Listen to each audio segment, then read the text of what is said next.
Hello बच्चों, welcome to sunshine classes.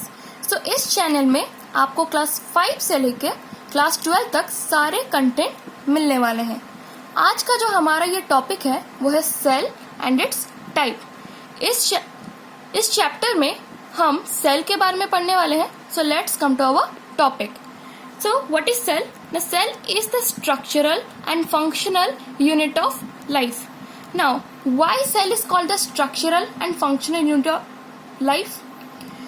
इससे हम एक एग्जाम्पल से समझते हैं। जैसे कि केमिस्ट्री में अगर हम एक एलिमेंट को लेते हैं और उसे हम डिवाइड करते हैं तो एक ऐसा टाइम आता है, एक ऐसा पार्टिकल ऑब्टेन होता है जिसको हम फर्दर डिवाइड नहीं कर सकते हैं। वैसे ही बायोलॉजी में एक ऐसा पार्टिकल जिसको हम फर्दर डिवाइड नहीं कर सकते हैं उसको हम सेल बोलते हैं। Now the second point is life cells were discovered by Anton van लीवेनहुइक।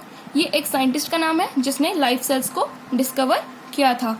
Now the question should arise in your mind that why cell is called the structural and functional unit of life. The answer is anything below the cellular level cannot exist independently, for which cell is called the structural and functional unit of life. Now next comes to our fourth point, that is according to the number of cells, organisms are classified into two types. So how organisms are classified? According to the number of cells. So first is unicellular organism and the second will be multicellular organism. So unicellular organism होते क्या है? The organisms that are composed of only a single cell, they are called unicellular organism.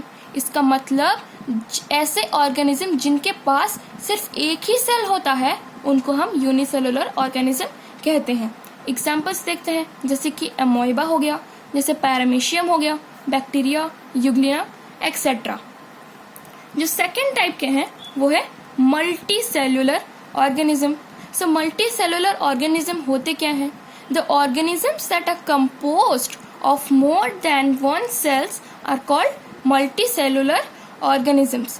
ऐसे organisms जो एक से अधिक sales से compose हुए हैं उनको हम बोलते हैं मल्टी सेल्यूलर ऑर्गेनिजम्स। सो इसके भी एग्जाम्पल्स देख लेते हैं, जैसे कि ह्यूमन बींग्स, जैसे कि वर्टिब्रेट्स, जैसे फिशेस एक्सेट्रा।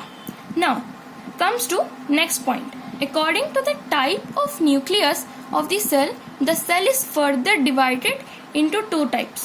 जैसे कि हो गया प्रोकैरियोटिक सेल्स और यूकैरियोटिक सेल्स।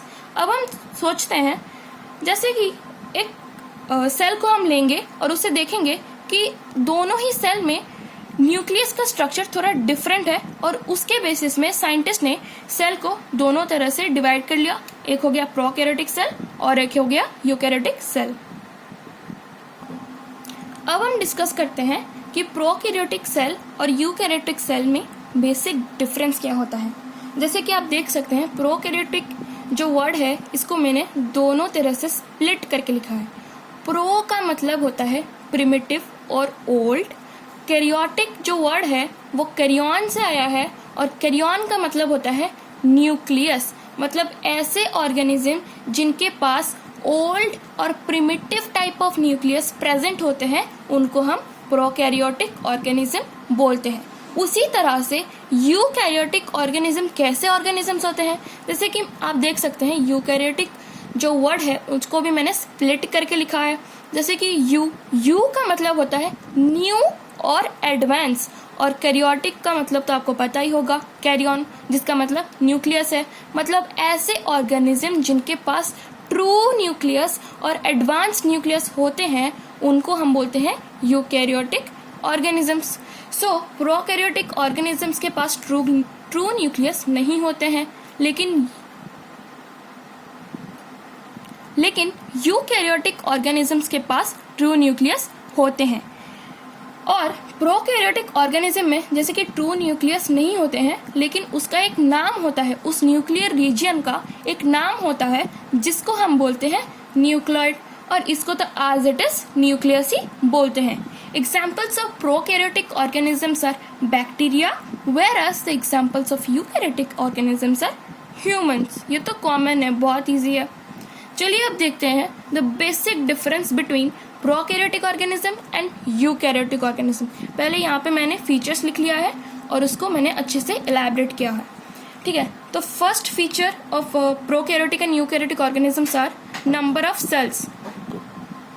इस साइड जो है, इस साइड में मैंने प्रोकैरियोटिक ऑर्गेनिजम्स का फीचर लिख लिया है और इस साइड में यूकैरियोटिक ऑर्गेनिजम्स का फीचर लिख लिया है। सो फर्स्ट फीचर क्या है ना, नंबर ऑफ सेल्स।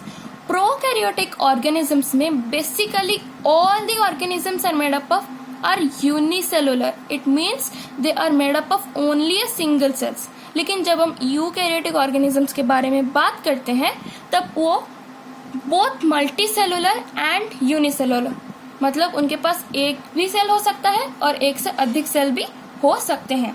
अब हम देखते हैं टाइप ऑफ न्यूक्लियस के बारे में। हमें पता है कि प्रोकैरियोटिक ऑर्गेनिज्म में ट्रू न्यूक्लियस नहीं होता है और उसको हम न्यूक्लियोइड बोलते हैं, और यूकैरियोटिक ऑर्गेनिज्म में ट्रू न्यूक्लियस होता है और उसको तो हम एज इट इज न्यूक्लियस ही बोलते थे। नाउ साइज ऑफ सेल्स, जब हम प्रोकैरियोटिक ऑर्गेनिजम्स के बारे में बात करेंगे उनका जो सेल्स है they are smaller in size, whereas eukaryotic organism है larger size cell.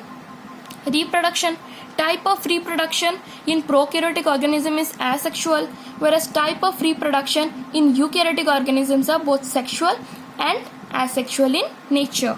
Now their type, in prokaryotic organism they are primitive in nature, whereas और ये यूकैरियोटिक जो ऑर्गेनिजम्स होते हैं वो थोड़े एडवांस लेवल के होते हैं, मतलब एडवांस इन नेचर होते हैं। आप देखते हैं मेम्ब्रेन बाउंड ऑर्गेनेल्स। अब ये ऑर्गेनेल्स होते क्या हैं, जब हम एक सेल के अंदर देखेंगे आपके मन में ये सवाल आना चाहिए कि ये ऑर्गेनेल्स होते क्या हैं। जैसे कि एक ऑर्गेनिजम्स के अंदर उसके ऑर्गन्स होते हैं, उसी तरह एक सेल के अंदर उसके छोटे छोटे ऑर्गन्स होते हैं और उनको हम बोलते हैं ऑर्गेनेल्स। तो प्रोकैरियोटिक ऑर्गेनिजम्स में एक ऑर्गेनेल के ऊपर एक कवरिंग जो होता है वो एब्सेंट होता है, लेकिन यूकैरियोटिक ऑर्गेनिज्म में जैसे कि वो एडवांस लेवल के होते हैं तो वो कपड़े पहन के बैठते हैं और उनके ऊपर एक कवरिंग होता है, इसलिए वो मेम्ब्रेन बाउंड होते हैं। और कुछ बहुत एक्सेप्शनल है, कुछ कुछ ऑर्गेनेल नॉन मेम्ब्रेन बाउंड होते हैं। नॉन मेम्ब्रेन बाउंड ऑर्गेनेल क्या है, जैसे कि राइबोसोम्स हो गए और मेम्ब्रेन बाउंड ऑर्गेनेल्स हो गए न्यूक्लियस, ठीक है। और अब हम देखते हैं उनके एग्जाम्पल्स के बारे में। एग्जाम्पल्स ऑफ प्रोकैरियोटिक ऑर्गेनिज्म है क्या, जैसे कि बैक्टीरिया हो गए, जैसे कि पीपीएलए हो गए, जैसे कि सियानोबैक्टीरिया हो गए। सियानोबैक्टीरिया को हम ब्लू ग्रीन एल्गे भी बोलते हैं। ये पीपीएलए होता क्या है, ये पीपीएलए का फुल फॉर्म है pleuro pneumonia like organism. Now prokaryotic organisms के एग्जाम्पल्स के बारे में हम अभी देखेंगे, जैसे कि हो गया अमोइबा, जैसे कि पैरामीशियम, जैसे कि हाइड्रा, जैसे कि इंसान, human, birds, vertebrates, invertebrates and so on. So हमारे साथ ऐसे जुड़े रहिए, स्टे ट्यून। Thank you.